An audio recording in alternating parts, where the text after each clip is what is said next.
Hello friends, this is Sushant Tiwari and today in this video I will be discussing the recommendation of Law Commission of India on sedition laws. Sedition law शुरू से ही बहुत ही controversial रहे हैं।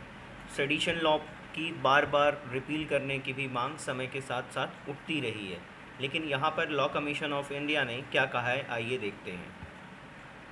Law Commission of India has recommended against the total repeal of sedition law, that is section 124A of Indian Penal Code, and has instead proposed that the provision be retained with certain amendments. तो law commission of India ने जो हर बार ये मांग उठती रहती है कि इसको रिपील किया जाना चाहिए, तो लॉ कमीशन ऑफ इंडिया ने उसके अगेंस्ट रिकमेंडेशन किया है और कहा है कि इसको रिटेन किया जाना चाहिए, लेकिन हाँ कुछ अमेंडमेंट्स ज़रूर होने चाहिए। तो आइए देखते हैं कि लॉ कमीशन ऑफ इंडिया है क्या। तो law commission of India is neither a constitutional body nor statutory body. तो ना तो ये कॉन्स्टिट्यूशनल बॉडी है, मतलब ना ही इसका जिक्र कहीं किसी कॉन्स्टिट्यूशन में है, और स्टैट्यूटरी बॉडी नहीं है। इसका मतलब क्या हुआ कि ना तो ये पार्लियामेंट के एक्ट से बना है। तो ये बना कैसे है? It is constituted by a notification of the government of India, ministry of law and justice, department of legal affair. तो गवर्नमेंट ऑफ इंडिया के ministry of law and justice का जो डिपार्टमेंट ऑफ लीगल अफेयर्स है उसके through एक notification से बना हुआ है।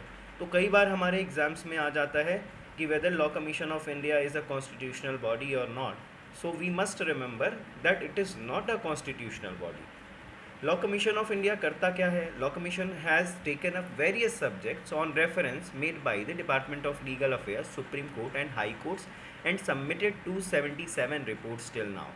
तो अभी तक मतलब जो क्या किया है लॉ कमीशन ऑफ इंडिया ने, जब भी इसको कोई रेफरेंस मिलता है, चाहे मिनिस्ट्री से, चाहे सुप्रीम कोर्ट से, चाहे हाई कोर्ट से, तो वो उस पर वर्क करता है। ठीक है, तो मेन फंक्शन क्या है इस पर? लॉज में क्या रिफॉर्म होने चाहिए उसको रिकमेंड करते रहना समय समय पर। History of law commission of India क्या है? तो सबसे पहले तो एक प्री इंडिपेंडेंस में हमारे 4 लॉ कमीशंस बने थे। जो पहला लॉ कमीशन था वो चेयरमैनशिप लॉर्ड मैकॉले के उसमें बना था। तो इसमें इन्होंने क्या रिकमेंड किया? इन्होंने पेनल कोड को और क्रिमिनल प्रोसीजर कोड के कोडिफिकेशन के लिए रिकमेंडेशन दी थी। और ये किसके तहत बना था? ये चार्टर एक्ट ऑफ 1833 के थ्रू इस्टेब्लिश हुआ था। Second, third and fourth law commission were constituted in 1853, 61 and 79 respectively, which during a span of 50 years contributed to enrich the Indian statute book। तो जो second, third and fourth law commissions थे उन्होंने कई सारी recommendation दी, जिसके basis पे आपका क्या आया? Indian code of civil procedure, Indian contract act, Indian evidence act and transfer of property act. वो इन्हीं पहले 4 लॉ कमीशंस के मतलब प्रोडक्ट माने जाते हैं।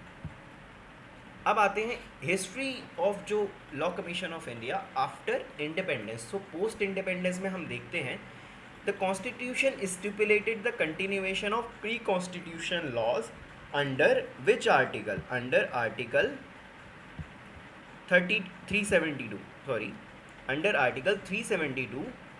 Constitution stipulated the continuation of pre-constitutional laws until they are amended or repealed।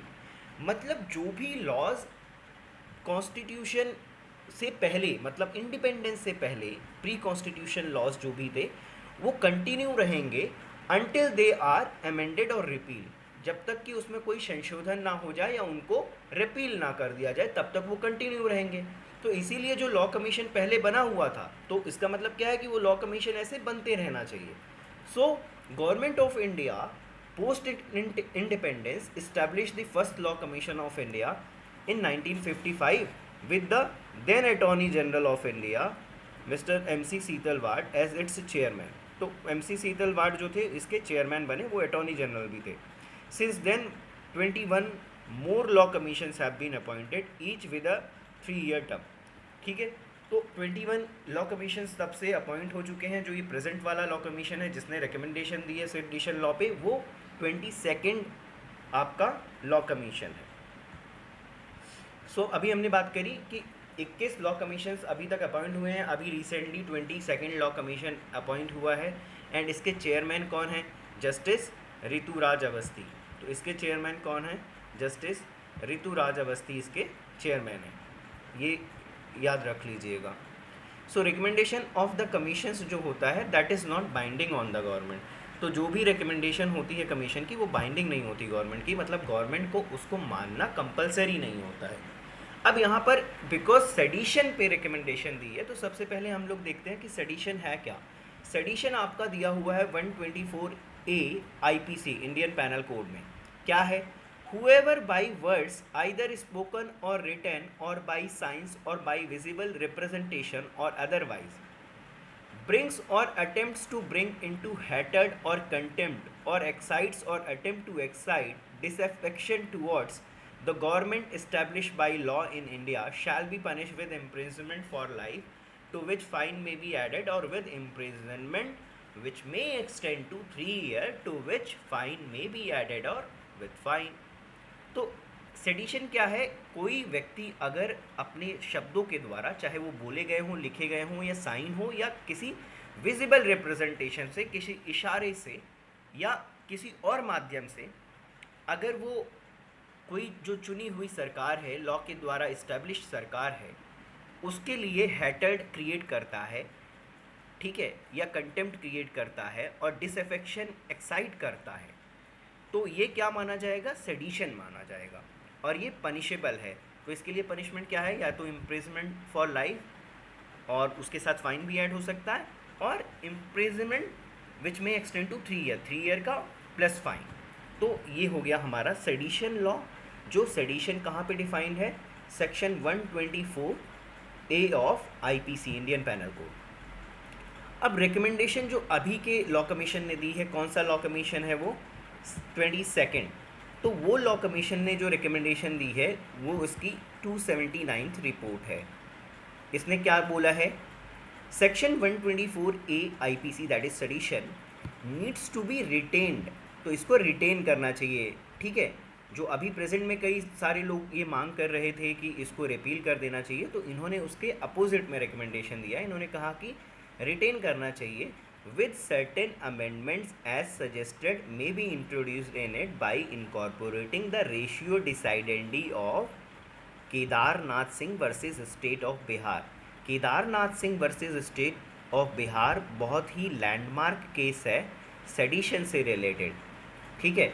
इसमें sedition law को अप्लाई करने का जो स्कोप था सुप्रीम कोर्ट ने वो कम कर दिया था, उसको रेस्ट्रिक्ट कर दिया था।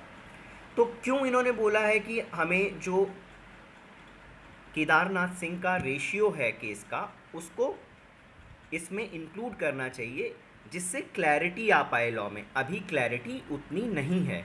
फिर इन्होंने क्या रिकमेंड किया? इन्होंने कहा इंक्रीज इन पनिशमेंट।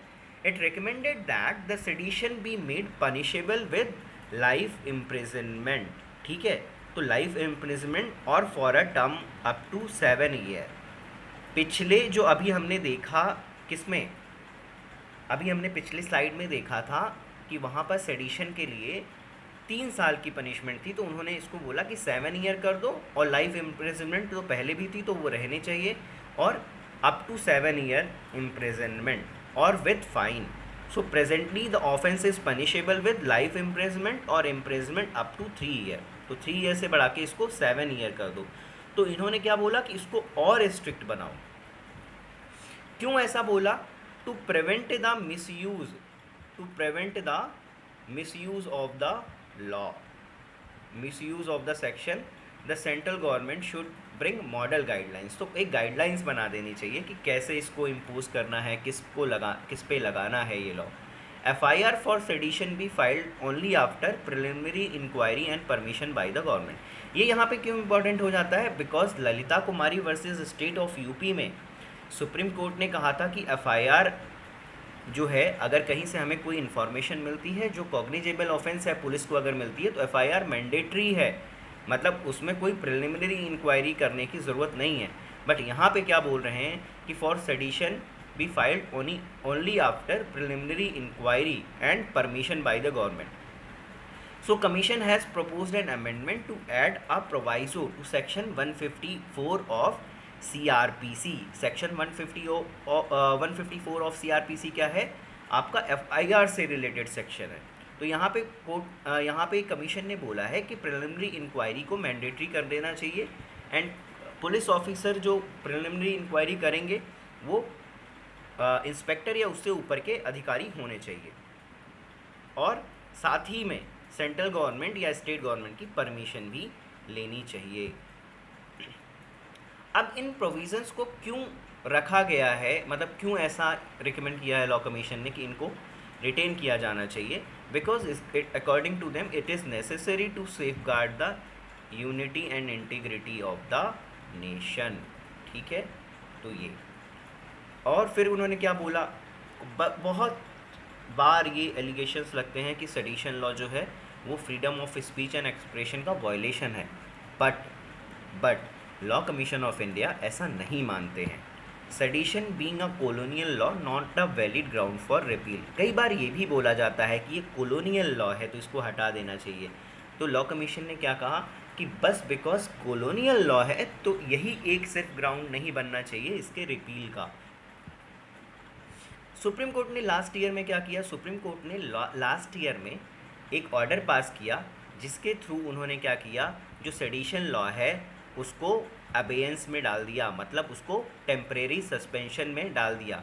क्यों डाला, taking note of concerns expressed regarding the misuse of the provision to suppress dissent against the government. A bench led by then chief justice of India N V. Ramana had opined prima facie that the rigors of section 124A of IPC is not in tune with the current social milieu and was intended for a time when this country was under colonial regime। तो यही अब क्या बोला supreme court की bench ने, CJI Ramana जिसको head कर रहे थे, कि ये कॉलोनियल एक मतलब लॉ है तो इसको अभी इसकी ज़रूरत नहीं है। So that bench ordered to put this law in abeyance, मतलब टेम्परेरी सस्पेंशन में रखा है। सुप्रीम कोर्ट ने अभी हमने देखा Kedarnath versus state of Bihar, तो इस लॉ ने जो इस वर्डिक्ट में सुप्रीम कोर्ट ने सेडिशन लॉ के एप्लीकेशन को रेस्ट्रिक्ट कर दिया। तो सुप्रीम कोर्ट ने क्या किया, supreme court held that the crime of sedition was restricted to when there was a tendency of actual violence और incitement to violence against the government.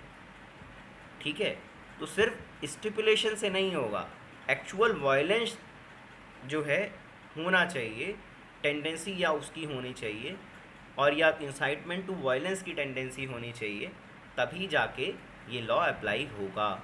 I think ये आपको समझ में आया होगा पूरा वीडियो, और अगर समझ में आया होगा, आपके कोई क्वेरीज़ हैं तो प्लीज़ हमें कमेंट सेक्शन में ज़रूर बताइएगा।